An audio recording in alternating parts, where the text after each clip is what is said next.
Thank you, Mr. Vice President.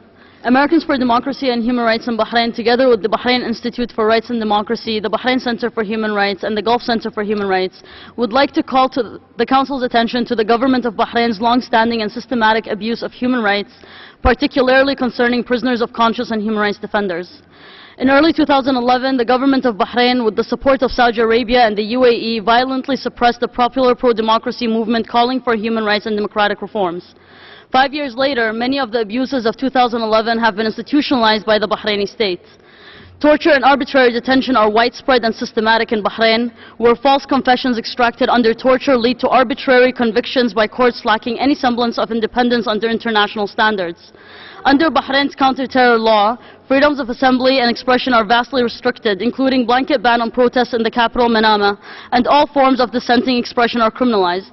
As a result, Bahrain's prisons are now home to almost 4,000 political prisoners. Among them are almost all of Bahrain's leading political opposition figures, activists, and human rights defenders. In addition, most of the Bahrain 2011 protest leaders remain in prison today. Al-Khawaja, Dr. Abdul Jalil Al-Singais, Abdul Wahab Hussein, Hassan Mshema, Muhammad Habib Al-Maqdad, Sheikh Saeed Al-Nouri, and Sheikh Abdul Jalil Al-Maqdad are serving arbitrary life sentences, while Sheikh Abdul Hadi Al-Khadar, Muhammad Hassan Jawad, Sheikh Mirza Al-Mahrous, and Muhammad Ali Ismail are serving 15-year sentences. Those they don't imprison, Bahrain has chosen to denaturalize and expel from the country.